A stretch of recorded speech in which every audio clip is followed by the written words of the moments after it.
A lot of times 70, 80, 90% of that rent amount is going to pay, an underlying mortgage, taxes, utilities. It just does not all go to your landlord. Good afternoon, everyone. Thanks for joining us on KREM 2 News First at 4. I'm Tom Sherry. Welcome, everyone. I'm Whitney Ward. Tenant unions all across the state say they are grateful to Governor Jay Inslee for extending the eviction moratorium. But the Landlord Association says they're concerned about affording their buildings. Yeah, our Morgan Trow spoke with a landlord who says he's trying his best to accommodate tenants. The eviction moratorium has been extended until the end of the year. That means tenants cannot be kicked out for not being able to pay rent. But that also means small landlords are still having to pay their mortgages without that additional income. The pandemic is causing a financial crisis, and the housing market is being hit hard. Governor Jay Inslee announced his moratorium extension through December 31st, easing tenants' fears of getting evicted for failure to pay rent. But with tenants breathing a sigh of relief, landlords are having to hold their breath. I know how much of a pain it is to move and how upsetting it could be to not know where you're going to move to. Will Clark is an independent landlord who owns about 24 units. He was supportive of the moratorium back in the spring, but is starting to worry about affording his mortgages.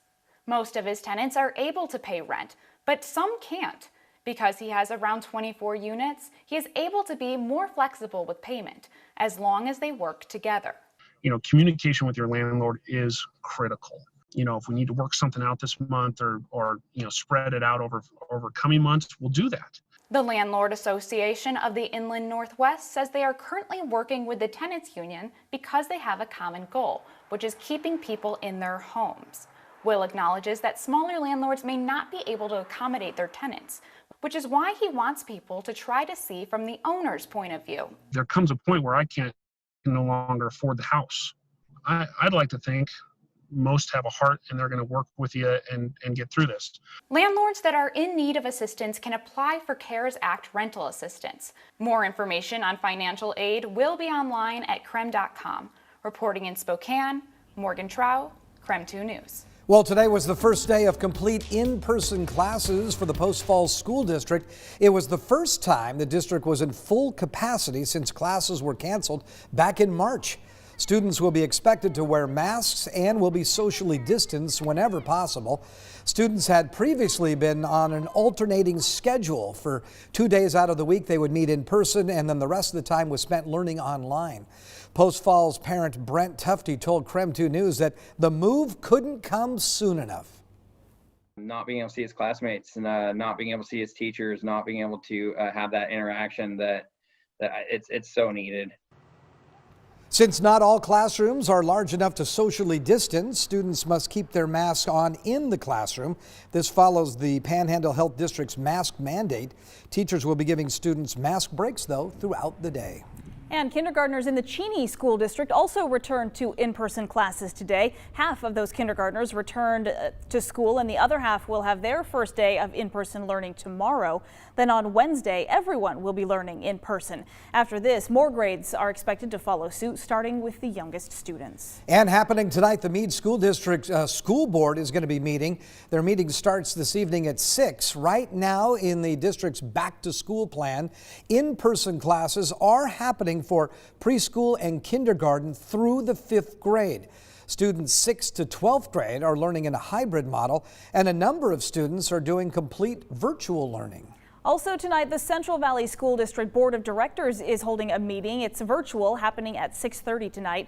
Right now, in the district's back-to-school plan, only kindergartners are doing in-person classes. Students are then on a rotating schedule in 2 different groups. For the latest on local school districts' back-to-school plans, because we know they vary and it's a lot to keep track of, all you have to do is text the word district to 509-448-2000. All right, we were all noticing in the newsroom today, we all kind of changed our tune. We were all starting to wear flannels and sweaters and socks. It's that time, isn't it? It is that time. And where did that umbrella go, right? Well, you're going to need it again late tonight, more likely in the overnight hours, and again tomorrow. Lots of rain is on the way, but beautiful fall colors. Also, we have a high wind watch in effect for tomorrow through tomorrow evening. We could see wind gusts 50 to 60 miles per hour across some areas of the Pacific Northwest. northwest. And a winter weather advisory in effect across north central Washington. You can see it right there. That's in effect through early tomorrow morning through Tuesday at 8 a.m. Again, snow falling at those higher elevations during the coolest part of the day.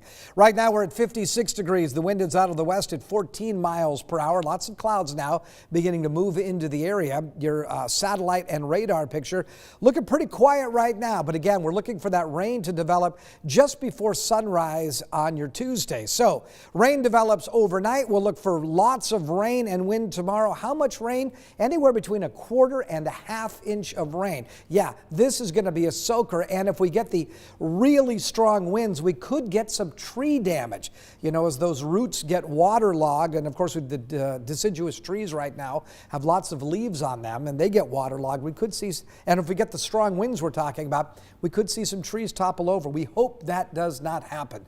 61 will be the daytime high tomorrow. We'll look for the weekend. A slight chance of showers on Saturday, dry on Sunday, low 60s both Saturday and Sunday. All right, Tom, thank you.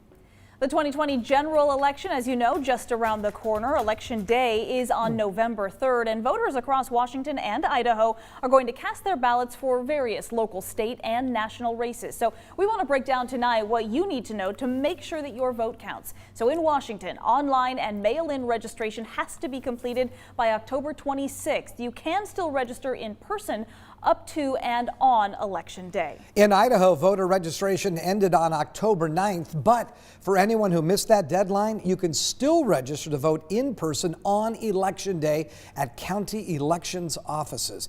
In-person voting in the Gem State happens on November 3rd. Absentee ballots must be dropped off by 8 p.m.